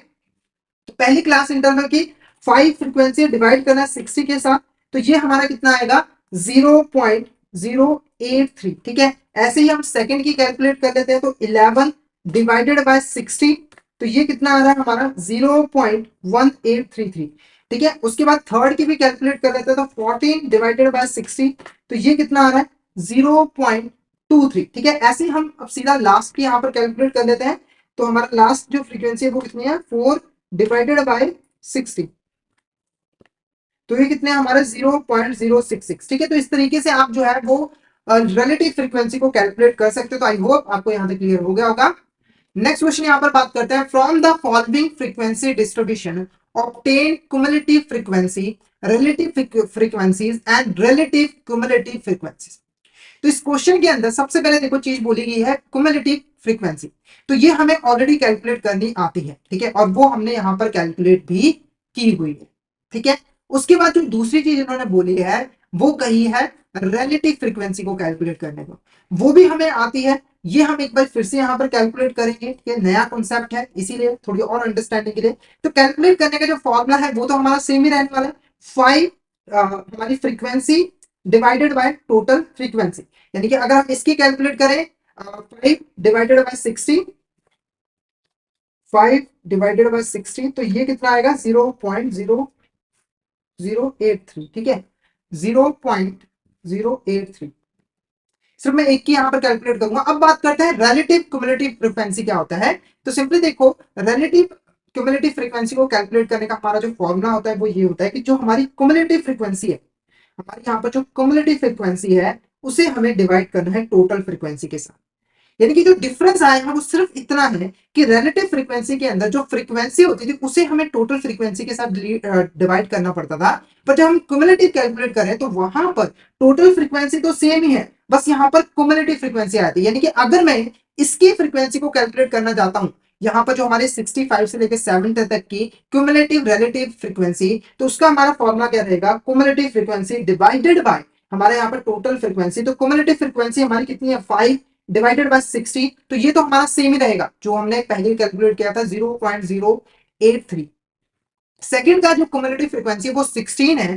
तो अब हमें यहाँ पर क्या करना है, अब हमें यहाँ पर सेकंड जो है हमारा यहाँ पर 70 से लेकर 75 तक का जो क्यूमुलेटिव फ्रीक्वेंसी है वो है 16, वो है 16। इसे हमें डिवाइड कर देना है 60 के साथ, और ये जब हम डिवाइड कर रहे हैं 16 डिवाइडेड बाय 60, तो ये हमारा 0.26 आ रहा है, 0.26। ठीक है। ऐसे ही अब हमें थर्ड की पता करनी है, तो 30 डिवाइडेड बाय 60, 30 को अगर हम 60 के साथ डिवाइड कर रहे हैं तो वो आ रहा है 0.5। ऐसे थर्ड की अगर हम कैलकुलेट कर रहे हैं तो 47 डिवाइडेड बाय 60, तो ये हमारा कितना है, 0.78। तो इस तरीके से आप नेक्स्ट की भी कैलकुलेट कर सकते हो। तो डिफरेंस आपको क्लियर हो गया होगा। क्या है डिफरेंस, कि जब आप सिर्फ रिलेटिव फ्रीक्वेंसी कैलकुलेट करोगे तो फ्रीक्वेंसी को टोटल फ्रीक्वेंसी के साथ डिवाइड करना है। अगर आप रिलेटिव क्यूमुलेटिव फ्रीक्वेंसी को कैलकुलेट कर रहे हो तो आपको क्यूमुलेटिव फ्रीक्वेंसी को टोटल फ्रीक्वेंसी के साथ डिवाइड करना है, तो आपका रिलेटिव क्यूमुलेटिव फ्रीक्वेंसी जो है निकल कर आ जाएगा। रही बात, अगर ऐसे पूछ लेते हैं कि लेस देन ग्रेटर देन की कैलकुलेट करो, तो वो ऑलरेडी आपको आता है। जैसे अगर मैं इस क्वेश्चन के अंदर थोड़ा सा चेंज कर दूं, मैं आपको बोलूं कि लेस देन और ग्रेटर देन क्यूमुलेटिव फ्रीक्वेंसी को की रिलेटिव क्यूमुलेटिव फ्रीक्वेंसी कैलकुलेट करो, तो वहां पर आपको दो रिलेटिव क्यूमुलेटिव फ्रीक्वेंसी निकालनी है। जैसे यहां पर मैं आपको दिखा दूं, यहां पर मैं आपको क्वेश्चन में दिखाऊं, यहाँ पर, ठीक है। तो आपके पास क्या है, यहाँ पर एक क्युमुलेटिव फ्रीक्वेंसी है लेसर, एक है क्युमुलेटिव फ्रीक्वेंसी ग्रेटर देन, ठीक है। और यहाँ पर मैं लिख दूं कि आपको क्युमुलेटिव, यहाँ पर क्युमुलेटिव जो हमने ऑलरेडी अभी पढ़ा है, क्युमुलेटिव रिलेटिव फ्रीक्वेंसी कैलकुलेट करनी है, तो उसके लिए आपको क्या करना पड़ेगा, अगर आपको लेस देन कैलकुलेट करना है तो 5 डिवाइडेड बाय 60, ठीक है। और अगर आपको ग्रेटर देन कैलकुलेट करना है हमारे 65 से लेकर 70 तक का, तो 45 डिवाइडेड बाय 60। यानी कि आपको अगर less than cumulative relative frequency बोलिए तो लेस देन की जो क्युमुलेटिव फ्रीक्वेंसी है उसको आपको टोटल फ्रीक्वेंसी के साथ डिवाइड करना है, और अगर ग्रेटर देन बोला है तो आपको ग्रेटर देन की क्युमुलेटिव फ्रीक्वेंसी के साथ डिवाइड करना है टोटल फ्रीक्वेंसी के साथ। तो ये इजी था, मैंने आपको बता दिया है। आई होप आपको क्लियर हो गया होगा। अगर आपको डाउट आ रहा है तो आप चैट बॉक्स में मैसेज करके पूछ सकते हो। और अगर आप सिस्टमैटिक वे में एबीएम सब्जेक्ट की प्रिपरेशन करना चाहते हो तो हमारे कोर्सेज में जरूर एनरोल कर लीजिए। हमारे जो कोर्सेज हैं उसके अंदर हम आपको वीडियो क्वेश्चंस प्रोवाइड करते हैं जो कि हमारे हिंदी और इंग्लिश लैंग्वेज के मिक्स में अवेलेबल होते हैं। इसी के साथ हम आपको mock test, mega mock test भी प्रोवाइड करते हैं जिनकी हेल्प से आप इजीली रिवीजन कर सकते हो। और ये जो हमारी लाइव क्लासेस होती हैं वो आपको रिकॉर्डेड फॉर्म में मिल जाते हैं। तो अगर आप सिस्टमैटिक वे में एबीएम सब्जेक्ट की प्रिपरेशन करना चाहते हो तो फटाफट से हमारे कोर्स में एनरोल कर लीजिए। अगर आप अभी हमारे कोर्स में एनरोल करते हैं तो आपको लगभग 82% का ऑफ मिल जाता है हमारे कोर्सेज पे, जिसके लिए आपको कूपन कोड यूज करना है समर 2024। तो फटाफट से इस कूपन कोड का यूज करके हमारे कोर्स में एनरोल कर लीजिए। और हमारे टेलीग्राम चैनल को भी जरूर ज्वाइन कर लीजिए, क्योंकि हम उसमें एग्जाम से रिलेटेड, क्लासेस से रिलेटेड जितने भी इंपॉर्टेंट अपडेट्स हैं वो डालते रहते हैं। और अगर आपको भी किसी भी तरह की क्वेरी आती है तो आप इस चैनल पे मैसेज कर सकते हो। तो फटाफट से हमारे टेलीग्राम चैनल को ज्वाइन कर लीजिए ताकि कोई इंपॉर्टेंट अपडेट आपसे मिस ना हो जाए। इसका लिंक आपको वीडियो के डिस्क्रिप्शन बॉक्स में मिल जाएगा।